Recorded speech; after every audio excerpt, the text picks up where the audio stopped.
महाराष्ट्र में मुख्यमंत्री के नाम को लेकर बरकरार सस्पेंस के बीच खबर है कि देवेंद्र फडणवीस ने कार्यवाहक मुख्यमंत्री एकनाथ शिंदे से फोन पर बात की है।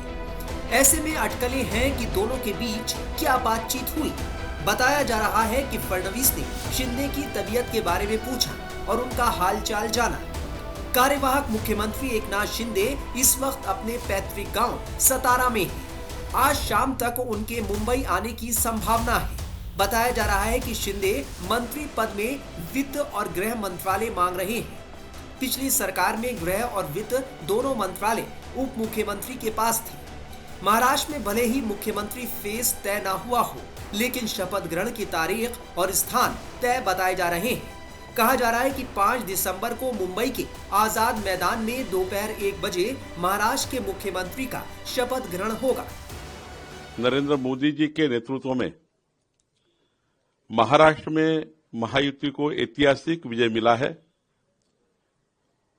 आज तक सबसे बड़ा मैंडेट महाराष्ट्र में महायुति को मिला है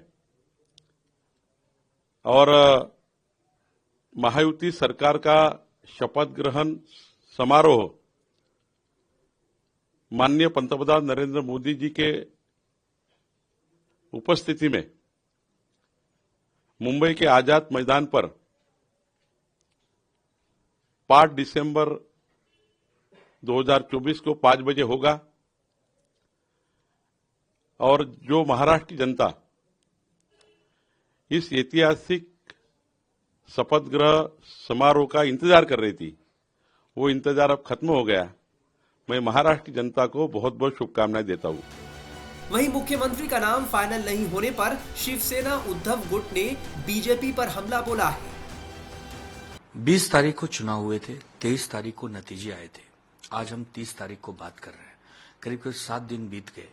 एक बचपन से कहावत सुनी थी कि बीरबल की खिचड़ी हुआ करती थी जो कभी पकती नहीं थी। जब उस खिचड़ी के बारे में पूछा जाता था तो यही होता था कि खिचड़ी भी पक रही है। ये कौन सी खिचड़ी पक रही है जिससे महाराष्ट्र के 13 करोड़ जनता को नुकसान हो रहा है? आज राज्य में कोई सुशासन नाम की चीज नहीं है, कोई सरकार नहीं है, पूर्ण बहुमत मिला है आपको। क्या करना चाहते हैं आप? किसको मुख्यमंत्री बनाना चाहते हैं? मुख्यमंत्री महान नहीं होता, महान जनता होती है। आपको लगता है कि आपके पास मुख्यमंत्री बनाने के योग्य विधायक चुनकर नहीं आए हैं तो आप बताइए।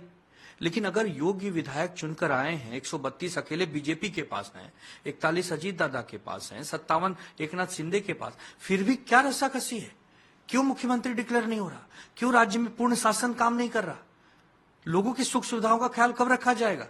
आज 7 दिन हो गए। अगर एक पूर्ण बहुमत की सरकार के पास मुख्यमंत्री तो छोड़िए, किस दिन कौन बनेगा ये अभी तक निर्णय नहीं है।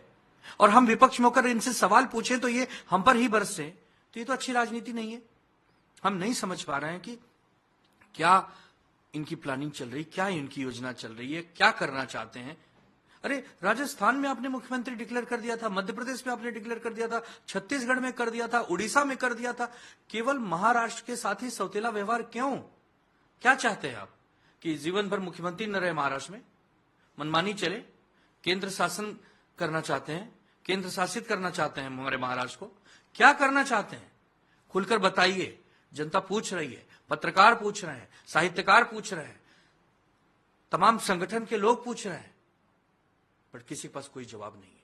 दुर्भाग्य है कि आज 7 दिन के बाद मुख्यमंत्री का नाम घोषित नहीं है। महाराष्ट्र में मुख्यमंत्री के नाम पर सस्पेंस के बीच कांग्रेस महायुति को घेर रही है। ऐसा कोई बड़ी बात नहीं है। सस्पेंस क्यों बना रखा है कई दिनों से, और कई दिनों से कभी दिल्ली में मीटिंग, कभी महाराष्ट्र में मीटिंग। ये नौटंकी मेरे समझ में नहीं आ रही है। इनकी हिम्मत नहीं है, एनसीपी और शिवसेना की हिम्मत नहीं है कि ये आंख उठा करके देख लें, क्योंकि 70,000 करोड़ का आरोप तो अजीत पवार के ऊपर लगा हुआ था और शिंदे ने 100 50 करोड़ रुपए देकर के एमएलए खरीदे थे। वो सब मामले तो इनके पास है ही हैं। तो जो हुक्म करेंगे वैसे होगा और मोस्ट प्रोबेबली मुख्यमंत्री डिसाइडेड है, पहले से भी डिसाइडेड था। बीजेपी सत्ता में आएगी, अब बीजेपी का मुख्यमंत्री होगा, चुनाव के पहले ही था।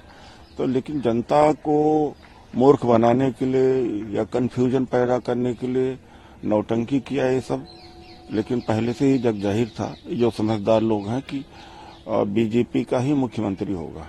अब डिले भी ये पता नहीं क्यों कर रहे हैं, वरना एक बार घुड़की दे दें तो मजाल है कि ये दोनों इधर से उधर हो जाए, लेकिन ये नौटंकी किया है और ये तो पहले से तय था कि ऐसा होगा। हाँ, एक बात है कि बार्गेनिंग करने में वो दोनों बड़े माहिर हैं, तो बार्गेनिंग करके थोड़ा बहुत और ज्यादा ले लिया होगा, वरना डिप्टी सीएम की पोस्ट नहीं आती। सर महाराष्ट्र से तो एक्सप्लेन करें, गलत है जो आरोप हमने लगाया है कि 1 घंटे के अंदर इतने वोट बढ़े हैं, और इसका क्या, जब 5 बजे तक 55% वोट है, दूसरे दिन 67% वोट हो गया, तो इसका क्या एक्सप्लेनेशन? उधर कांग्रेस के वरिष्ठ नेता जयराम रमेश ईवीएम को लेकर सवाल उठा रहे हैं।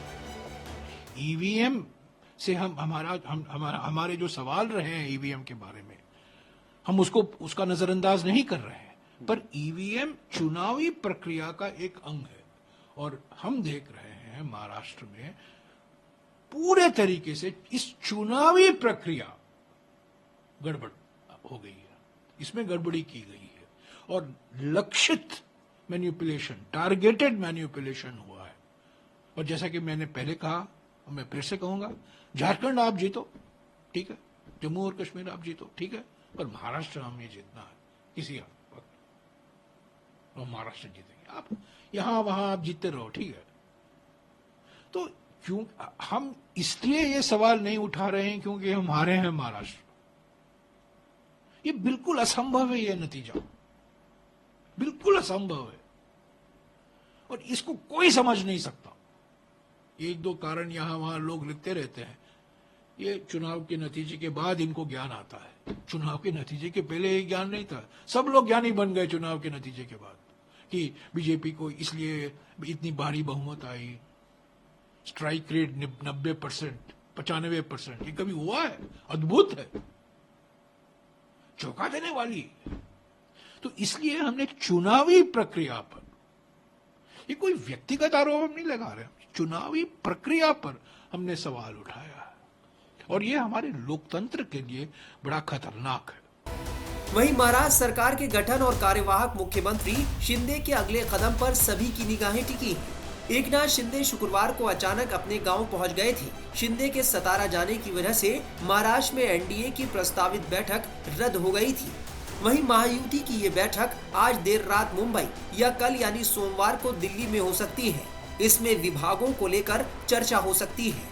सबसे बड़ा सवाल ये बना हुआ है कि फडणवीस और शिंदे में से महाराष्ट्र का नया मुख्यमंत्री कौन होगा, या बीजेपी की तरफ से कोई बड़ा सरप्राइज आने वाला है।